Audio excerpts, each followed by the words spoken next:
A continuación, presento a otro de nuestros ponentes.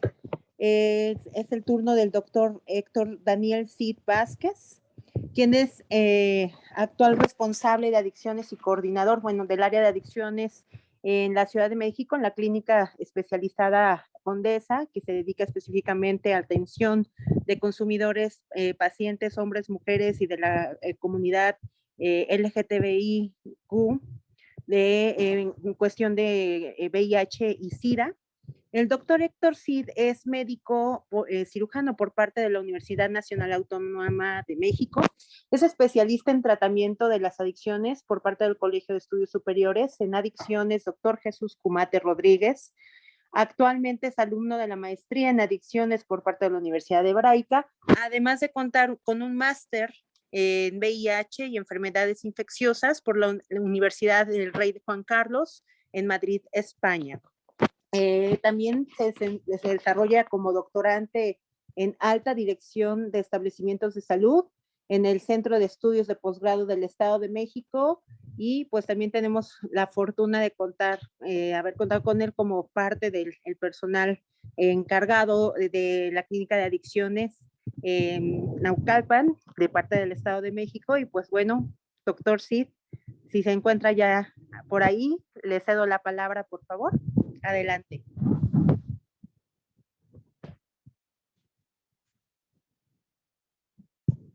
¿Se encuentra por ahí, doctor?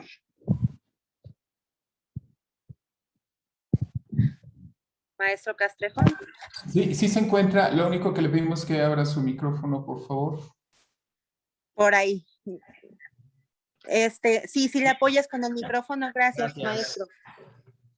Listo, doctora Alejandra, muchas gracias por la presentación. Teníamos aquí un problema con el micrófono y bueno, quiero agradecer de manera muy breve a todos los organizadores del Congreso por darme la oportunidad de compartir experiencias con ustedes. Por supuesto, al maestro Pepe Castrejón, que he tenido el honor de tenerlo como docente, al igual que al maestro Raúl Martín del Campo, a mi director, el doctor Alonso. Y bueno, sin más preámbulo, voy a compartir pantalla con ustedes para aprovechar el tiempo. ¿Sí ven todos mis pantallas? Listo. Bueno, la charla que nos toca con ustedes el día de hoy es Chemsex y PrEP en el contexto de reducción de daños. Y vamos a abordarla.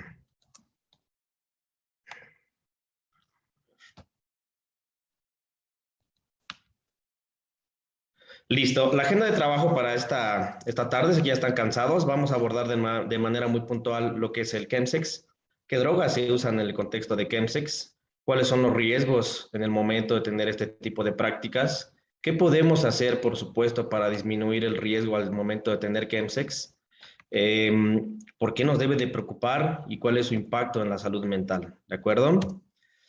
¿Qué entendemos como chemsex? Bueno, es alusión a lo que es el sexo químico, también se le conoce así, ¿de acuerdo? Y consiste de manera específica en mantener relaciones sexuales bajo intoxicación con sustancias estimulantes, pero con un fin muy específico de tener mayor duración y expansión en el placer. Ya en los congresos británicos y en el tercer congreso de Chemsex en Europa, lo definen como el uso intencionado de drogas para tener relaciones sexuales por un largo periodo de tiempo, incluso en el contexto de varias horas o días, y de manera específica en una población, en HGMSM, que quiere decir gays, bisexuales y hombres que tienen sexo con hombres. Bueno, su origen del chemsex es un término etimología británica y pues bueno, simplemente alude a las palabras chems de chemicals, alusión de drogas, y sexo.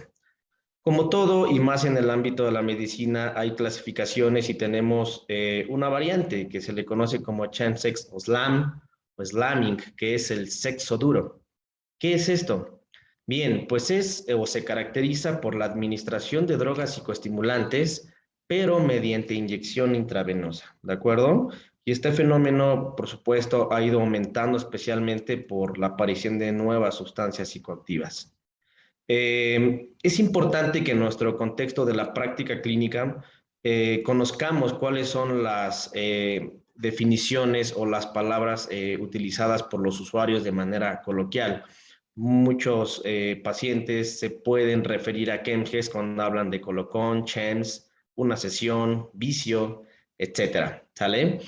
Ahora, es muy importante definir Chemsex, que no todas las sustancias o drogas que se utilicen es Chemsex.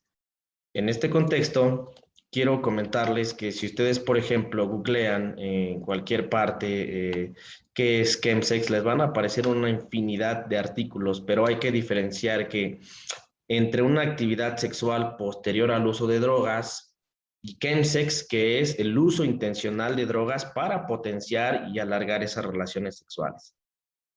¿Por qué las personas hacen Chemsex? Pues existen muchas motivaciones para ello, como por ejemplo, necesidad de intensificar y potenciar el placer, desinhibirse sexualmente, por supuesto, facilitar ciertas prácticas sexuales, la intimidad, aumentar la confianza. Algunos lo han definido porque tienen baja autoestima, estigma de vivir con ciertas enfermedades, escapar de una situación actualmente emocional que lo apremie, soledad, aislamiento, favorecer esa relación social, etcétera.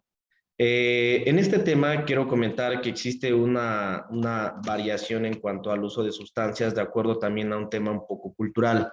Vemos, por ejemplo, que en el Reino Unido las sustancias más usadas para Chemsex es GHB, gamma hidroxibutirato, por ejemplo, MDMA, metanfetaminas. En Estados Unidos las metanfetaminas es lo que más se usa para este tipo de prácticas. En España, cocaína.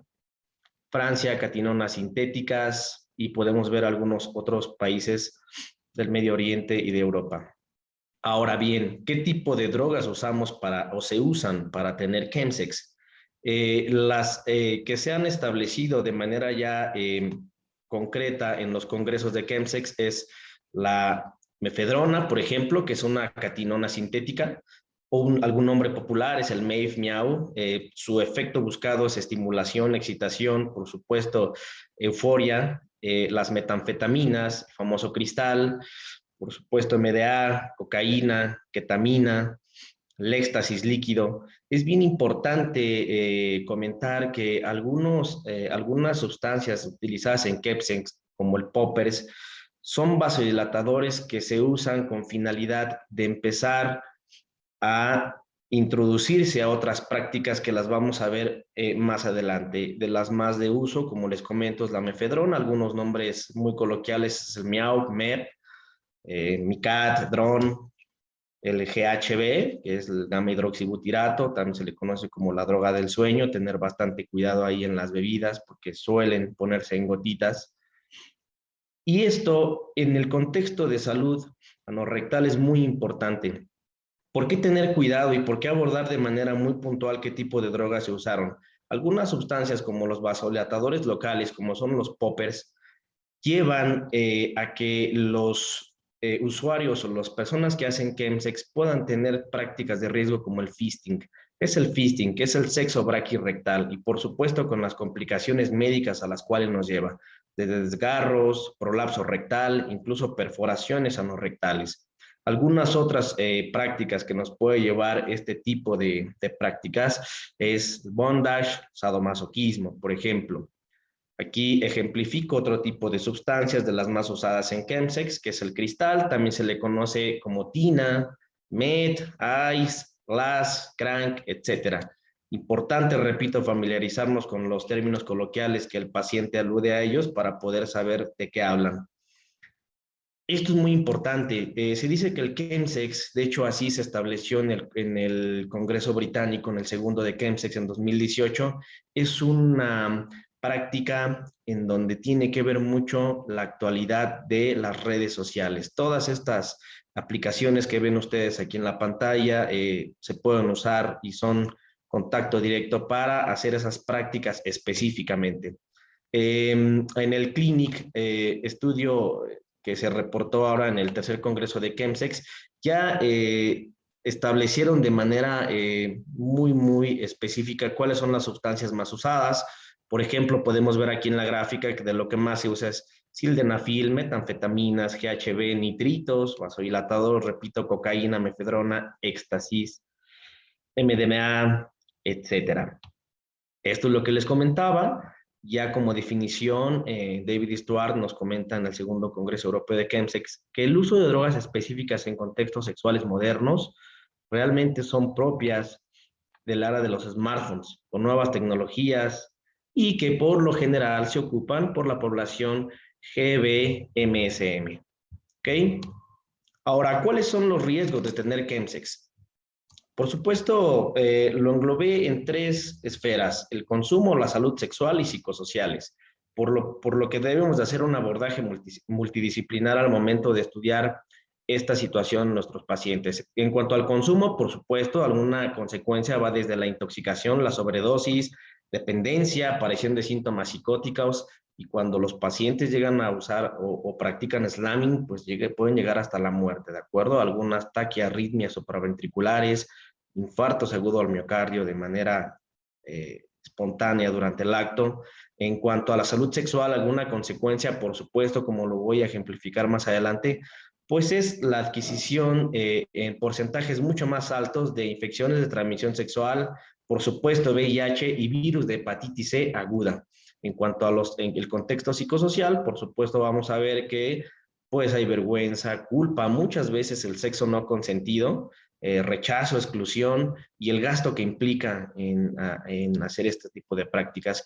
Esta gráfica es muy importante debido a que vamos a ver cómo en el contexto de un acto sexual sin chemsex, y cuando lo hacen bajo el concepto de chemsex, cómo aumenta de manera muy importante la prevalencia e incidencia de diagnósticos nuevos de VIH, de infecciones de transmisión sexual agudas, infecciones de transmisión sexual vía rectal, por supuesto hepatitis C y algunas otras ITS.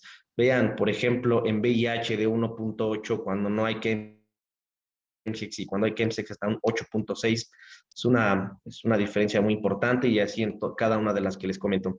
Esta es otra gráfica que ejemplifica básicamente lo mismo, como en el contexto de chemsex, algunas infecciones de transmisión sexual hasta un 70.3%, cualquier tipo de infección bacteriana aguda 57% versus 24% cuando no hay chemsex, VIH 8.6 y por supuesto hepatitis C. Ahora, ¿por qué se piensa o cuáles son los mecanismos fisiopatológicos para una mayor transmisión de ITS, VIH y virus de hepatitis C? Principalmente porque durante estas sesiones de chemsex, que pueden ser en parejas, en grupales, en salones, en tríos, etcétera, hay intercambio de parejas, hay sexo en grupo, muchas veces el sexo anal es sin condón, son sesiones muy prolongadas en donde existe traumatismo de mucosas y por supuesto es una vía muy fácil para el acceso de VIH, virus de hepatitis C, ¿de acuerdo? Por supuesto, por la administración de drogas vía rectal y el sinergismo que existe entre el VIH y las demás ITS. ¿Qué podemos hacer para disminuir el riesgo al tener chemsex o slamsex? Si bien es una práctica nueva, pues ya tenemos que tener en mente y qué le voy a ofrecer al paciente. Bueno, antes de empezar la sesión, siempre hay que, por supuesto, conocer al dealer, que en verdad te esté dando una droga que sea buena, por decir así, establecer reglas de seguridad entre el grupo con quien se va a llevar a cabo el chemsex, acopio de material de los aditamentos necesarios como jeringuillas, almohadillas de algodón, y por supuesto llevar la medicación en caso de que tú seas un paciente ya positivo a VIH, el tratamiento antirretroviral altamente activo, los antivirales de acción directa si ya vives con hepatitis C, o la PrEP, que es nuestra parte segunda de esta plática. ¿Dónde se debe de inyectar? Por supuesto, esto no es una recomendación, simplemente si ya haces chemsex, es en donde debes de hacerlo de manera segura para que no tengas un daño. Siempre evitar la vía arterial, debe de ser un acceso venoso, ¿de acuerdo? Alternar los puntos de inyección, que puede ser antebrazo, los pliegues, parte delantera o trasera del muslo, y por supuesto evitar a toda costa inyectar sustancias en cuello, genitales o ingles. Como les comentaba, hay que tener el equipo de inyección adecuado. Es muy importante, a veces cuando las sesiones se hacen en lugares no higiénicos, llegan a calentar la sustancia hasta en una corcholata, en alguna tapa de algún refresco. Si se hace de manera ideal, hay que tener la cazoleta, jeringuillas, alcohol. Siempre es más recomendable un tipo de jeringuilla americana, la tipo insulina. Esto es algo que no se debe de hacer. Tratar de jalar sustancia de una cazoleta donde alguien ya la ocupó. Por supuesto, este ejemplo que les pongo de las jeringas, cómo no se debe de compartir y cargar de una jeringa a otra. Yo aquí les pongo algo muy importante en específico con la metanfetamina, que depende, el efecto va a depender totalmente de la vía de administración y la dosis. Vemos que de acuerdo si es oral, intranasal, fumada, rectal o intravenoso, por supuesto, se absorbe a una cantidad mayor si es intravenosa, por ejemplo, si es rectal. Esta tabla solamente es orientativa. Quiero recalcar que esto no es una recomendación de dosificación. Sin embargo, quiero ejemplificar cómo el efecto según la dosis y la vía de administración, pues es como lo vamos a tener si es una dosis baja, estándar, fuerte o muy fuerte, ¿de acuerdo? El efecto de la anfetamina en personas que no han desarrollado tolerancias, le llamamos naive, que son vírgenes todavía, también va a depender de su vía de administración. Ahora, vamos un poquito retados en tiempo. Es bien importante que durante este tema, este congreso de reducción de riesgos y daños, hablemos de lo que es PrEP. La profilaxis preexposición al VIH es el uso oral de medicamentos antirretrovirales en personas sin VIH para bloquear la infección antes de la exposición a este, ¿de acuerdo? Ahora, ¿cuáles tipos de antirretrovirales? A manera muy puntual, vamos a usar inhibidores de la transcriptasa reversa, análogos nucleósidos, que es tenofovir y emtricitabina, porque existen una infinidad de antirretrovirales, pero de manera específica para PrEP vamos a usar este grupo de antirretrovirales, ¿de acuerdo? Esta viene definición de antes a la exposición de la actividad que puede llevar a la infección por VIH y por supuesto la prevención. De acuerdo al tipo de riesgo de práctica sexual que tenemos, esa como es el riesgo de adquirir el VIH. Vemos que dentro de las prácticas sexuales el mayor riesgo siempre van a ser las relaciones sexuales anales y dentro de ellas el anal receptivo, ¿de acuerdo? Ahora, ¿cuál fue el racionamiento para que se usara PrEP en el mundo? Bueno, ya se ha documentado que la prueba en el concepto de antirretrovirales puede evitar la infección por el VIH y esto surgió desde los años 90. La eficacia del uso de antirretrovirales como estrategia de prevención inicialmente se demostró en modelos animales hace una década. Hay muchos estudios científicos como por ejemplo IPREX, PRON, Hypergay, Partners, en donde han estudiado diferentes tipos de poblaciones, hombres que tienen sexo con hombres, poblaciones heterosexuales y por supuesto usuarios de drogas intravenosas. Todos estos ensayos clínicos, les pongo los papers, no hay tiempo para explicarlos de manera puntual cada uno, pero nos han llevado estos ensayos en hombres que tienen sexo con hombres, en heterosexuales y por supuesto en usuarios de drogas inyectables. Todo esto nos demostró que la estrategia de usar tenofovir con emtricitabina previo a la exposición evita hasta en más de un 97% el contagio por infección de VIH en específico. ¿Qué condicionantes vemos en esta eficacia? Por supuesto, la adherencia. La adherencia es un aspecto muy importante para que la PrEP sea efectiva. Las estrategias de uso tenemos que puede ser continuo o a demanda, lo cual voy a explicar en breve. Las contraindicaciones, por supuesto, de usar PrEP es que ya vivas con el VIH, que tengas virus de hepatitis B o que tengas alguna comorbilidad específica que interactúe con los antirretrovirales. Aquí quiero hacer mención a algo muy específico. Cuando el paciente ya vive con VIH, está contraindicadísimo tomar PrEP porque podemos estar cayendo en una situación que se llama biterapia, es decir, no estamos dando la terapia antirretroviral altamente activa y lo que nos va a hacer es generar resistencias a los antirretrovirales. Por supuesto, en un futuro, no tener un esquema cómodo que pueda hacer un single tablet régimen de una tabletita y ya no va a ser candidato a eso el paciente. Algunos inconvenientes con la PrEP principalmente son los efectos adversos gastrointestinales, renales, óseos y el desarrollo de resistencias, como les comento. Ahora, se ha visto y documentado que durante la época y era de PrEP han aumentado muy notablemente infecciones de virus de hepatitis C, virus de papiloma, gonorrea, sífilis y todas las ITS.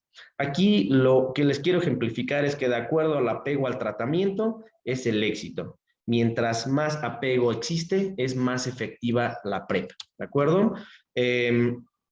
Bueno, ¿cuáles puntos importantes para poder usar PrEP? Personas sin infección por VIH, que tenga compromiso al apego, que no tenga contraindicaciones para la toma de Truvada y estar en una situación de riesgo considerable para adquirir VIH. El uso continuo se toma de la siguiente manera. Es un comprimido cada 24 horas, es decir, una toma al día durante el periodo de interés o que se considere que está en riesgo este usuario. Y también tenemos el uso a demanda, en donde tomas 2 comprimidos juntos desde 2 a 24 horas previas a la exposición y después continuar un comprimido cada 24 horas hasta las 48 horas posteriores a la relación sexual. Aquí ejemplifico de manera más esquemática lo que les acabo de comentar. Tener en mente nada más esto, que PrEP se va a dar de uso continuo o a demanda, ¿de acuerdo? ¿Cuáles son las ventajas y desventajas tanto de uso continuo y a demanda? Cuando lo damos de uso continuo, pues por supuesto alcanzamos mejores niveles terapéuticos, pero desventajas que hay una sobrecarga de comprimidos y hay muchos pacientes que el problema es el apego. El uso a demanda son menos comprimidos, por supuesto menos efectos adversos a largo plazo y desventajas que alcanzas menos niveles terapéuticos en sangre del tenofovir, disoprostol y emtricitabina, y su eficacia no ha sido demostrado en otros grupos de estudio.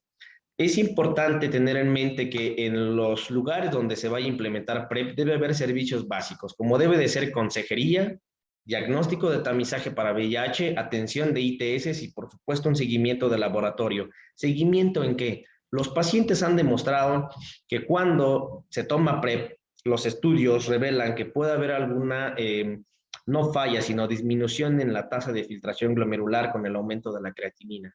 Otra situación que se ha demostrado es una disminución de la densidad mineral ósea solamente a osteopenia y no llegando a osteoporosis. ¿Cuándo se recomienda interrumpir la PrEP? Si se da alguna de estas indicaciones. Si ya te infectaste de VIH, si tienes una incorrecta adherencia, si abandonaste el seguimiento que te dé el médico y si tienes una aparición de toxicidad. Como les comentaba, los efectos principalmente pueden ser gastrointestinales, renales y a nivel del metabolismo óseo. Estos son estudios que nos demuestran que el tenofovir disoprostol fumarato ha dado lugar a una disminución pequeña, progresiva en la tasa de filtración glomerular, pero sin embargo no fue acompañado por un aumento sustancial en el riesgo, que no va más allá del 25% de la disminución del filtrado glomerular. Para los que son médicos, quiero acotar que esto se ha hecho con CKD-EPI y MDRD, más no con fórmulas de Cocrof. Y bueno, también se ha asociado esto en el número de... Ha disminuido la densidad mineral ósea en los pacientes que usan Truvada. Esto no quiere decir que, como repetí y comenté, los vaya a llevar a una osteoporosis, sino que llegan a caer en osteopenia, principalmente midiéndoles con una densitometría a nivel de columna entre L1 y L4 y cadera. Ahora, los ensayos clínicos de PrEP en adultos encontraron que los pacientes no infectados por el VIH asignados a Truvada presentaron mayor pérdida ósea en la cadera y columna. Sin embargo, no hubo una tasa diferencial en cuanto al índice de fracturas. ¿Qué concluimos de esto de PrEP? Que el tiempo de exposición y la cantidad de píldoras se relaciona con el grado de disminución del aclaramiento de la creatinina. El grado de afectación es mínimo a leve, eso es muy importante que lo sepamos. Los cambios en todos los estudios han demostrado que son reversibles al momento de que se suspende el fármaco, y factores como la edad, mayores de 40 años, la función renal reducida previa a iniciar PrEP y el nivel del fármaco son determinantes para el desarrollo de una reducción en la tasa de filtrado glomerular. Tenemos otra estrategia en reducción de daños, que es la profilaxis post-exposición. ¿Qué es esto? Es el uso de antirretrovirales, pero después de una potencial exposición al VIH. PrEP es antes, PEP es profilaxis post-exposición, ¿de acuerdo? ¿Cómo lo debemos de tomar? Se recomienda que se use dentro de las 72 horas posteriores a que ocurrió un riesgo de alta exposición. Siempre va a haber más eficacia si se toma en las primeras 4 horas después de la exposición no protegida o de riesgo. Y si pasamos de las 72 horas, ya no es recomendable tomar profilaxis posexposición. Es muy importante que tengan esta información porque va a más ser el riesgo que el beneficio en cuanto a toxicidad de los antirretrovirales. ¿Qué es lo que usamos? Un backbone de tenofovir intricitabina y podemos dar como tercer componente algún análogo no nucleósido como Favirenz y actualmente damos inhibidores de integrasa que en México los tenemos, Bictegravir, Dolutegravir, Raltegravir, que han demostrado que bajan mucho más la carga viral de manera rápido. Es importante, no es una clase de VIH, pero estos medicamentos bajan rapidísimo la carga viral. ¿Por qué debemos preocuparnos en el chemsex? En conclusión, porque hay cambios en el perfil del usuario, los usuarios que no se identifican como ese tipo de usuarios de drogas, el estigma, hay que pensar e interrogar en todos nuestros pacientes en la consulta quién está usando chemsex. No vamos a ver sin estigma al prototipo de usuario de alguna otra droga. De hecho, la mayoría de los pacientes que usan chemsex son de un extracto social medio alto, con un poco más de nivel educativo cultural. También tenemos que pensar que existe un cambio sustancial en las drogas que se están utilizando hoy en día. Hay cambios en el contexto y en los métodos de su uso y por supuesto que van a llegar y se van a presentar en todos los sistemas de atención. Psiquiatría, ITS, gineco, VIH, infecto, medicina interna, psicología, por supuesto. ¿Qué quiero concluir de esta charla para no quitar más minutos? Que el chemsex hoy en día es una práctica minoritaria entre población gay, bisexual y hombres que tienen sexo con hombres, especialmente en aquellos que viven con VIH, que se asocia a comportamientos que incrementan el riesgo de ITS, VIH, virus de hepatitis C, y que pueden tener implicaciones para el manejo del VIH. El abordaje del uso de sustancias en contexto sexual, prácticas sexuales, es necesario en nuestra práctica clínica y que necesitamos más investigación en este campo. Es muy necesario para implementar y mejorar estrategias de prevención y reducción de daños en este contexto para que detectemos de manera oportuna y manejemos el consumo problemático. Pues quedo a sus órdenes. Si tienen alguna pregunta, con todo gusto respondemos en el chat. Gracias.